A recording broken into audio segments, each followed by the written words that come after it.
Assalamualaikum warahmatullahi wabarakatuh. Baiklah, sebelumnya perkenalkan saya Latima Preski, NIM 21010200069. Saya dari kelas A2 akuntansi. Baiklah, di video kali ini saya akan menyelesaikan tugas UAS, yaitu yang diberikan oleh dosen Ibu Dian Wulansari, mata kuliah praktikum pengauditan. Baiklah, di video kali ini saya akan menjelaskan aplikasi Atlas dengan kertas kerja pemeriksaan C510, yaitu review LAI.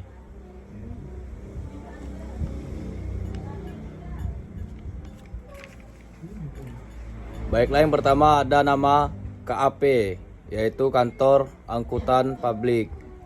Nama AP, Angkutan Publik, nama klien, alamat klien, tahun buku, indeks KKP atau kertas kerja pemeriksaan C510, nama indeks, review laporan auditor independen. SA yang relevan yaitu standar audit. SA 700 perumusan suatu opini dan pelaporan atas laporan keuangan. SA 705 modifikasi terhadap opini dalam laporan auditor independen. Standar audit 706 paragraf penekanan suatu hal dan paragraf lain dalam laporan auditor independen. Baiklah, di sini ada disiapkan oleh tanggal mulai, tanggal selesai, jumlah dari, direview oleh siapa, tanggal mulai dan tanggal selesainya, jumlah hari, waktu dimulai, waktu selesai dan jumlah jamnya. Terus ada total waktu. Lanjut, di sini ada tabel, yaitu yang terdiri ada nomor prosedur audit atau deskripsi singkat, kriteria standar audit, kondisi di draft LAI, diisi dengan ada, tidak, atau NA. Di sini ada juga keterangan. Prosedur audit deskripsi singkat, yaitu bentuk buku, laporan audit auditor independen. Nomor pertama, apakah laporan auditor sudah membuat nomor ketentuan register atau laporan auditor independen sesuai dengan peraturan perundang-undangan. Judul. Nomor kedua, apakah laporan auditor telah membuat judul laporan keuangan independen.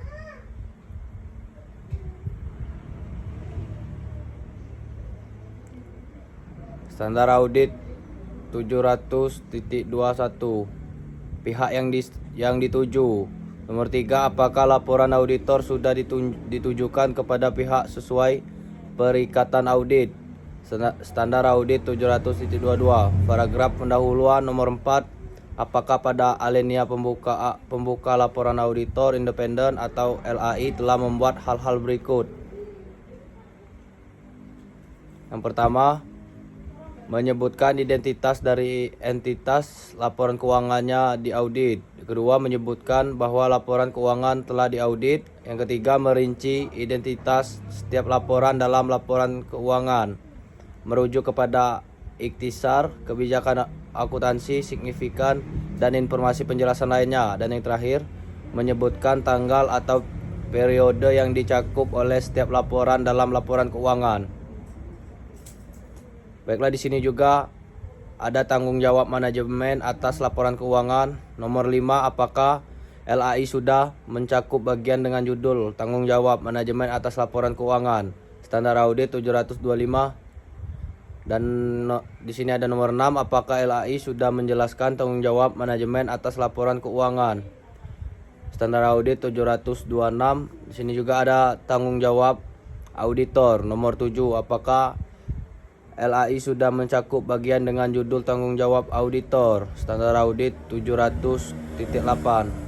Nomor 8, apakah LAI menyatakan tanggung jawab auditor adalah untuk menyatakan suatu pendapat atas laporan keuangan berdasarkan audit. Nomor 9, apakah LAI menyatakan bahwa audit dilaksanakan berdasarkan standar audit yang ditetapkan oleh LAPI. dan keharusan untuk memenuhi ketentuan etika.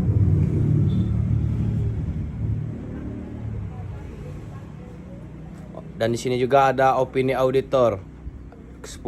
Apakah LAI telah membuat suatu bagian yang berjudul opini atau tanggung jawab pelaporan lainnya? Tanda tangan auditor. Yang 11. Apakah LAI sudah ditandatangani standar audit 700.40? Tanggal laporan auditor. Nomor 12. Apakah tanggal LAI diberi tanggal tidak lebih awal daripada tanggal ketika auditor memperoleh bukti auditor yang cukup dan tepat yang mendasari opini. Standar audit 700.41. Dan yang terakhir di sini ada nomor 13. Apakah laporan auditor telah menyebutkan lokasi dalam yurisdiksi yang di tempat itu auditor berpraktik? Baiklah, di sini juga ada modifikasi laporan auditor,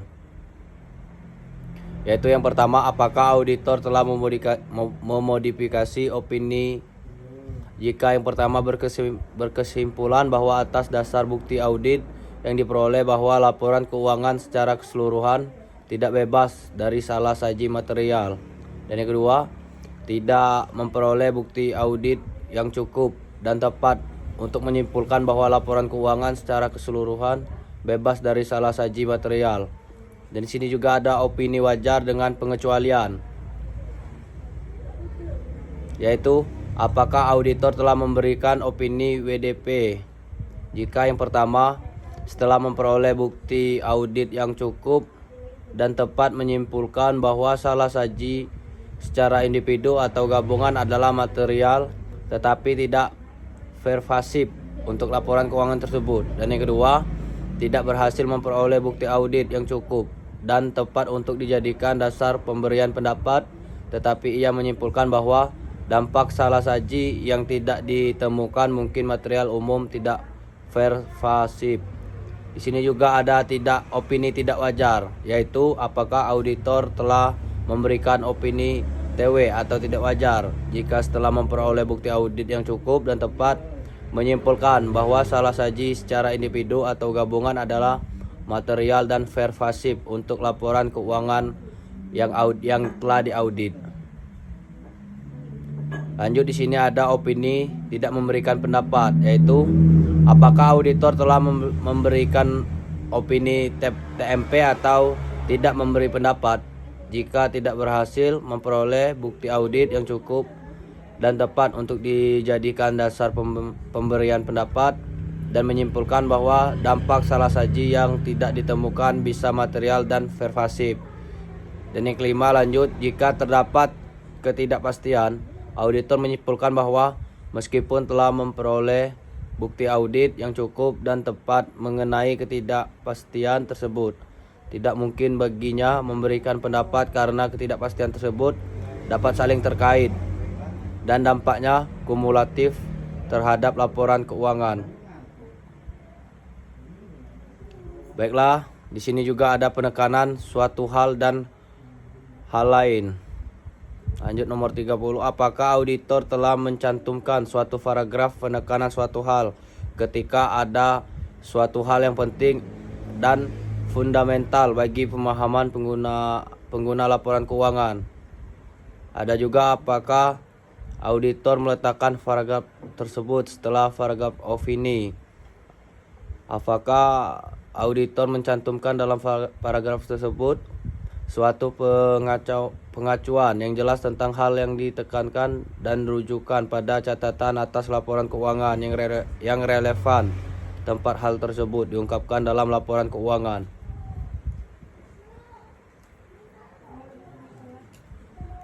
Apakah auditor tidak memodifikasi opini audit sehubungan dengan hal yang ditekankan tersebut?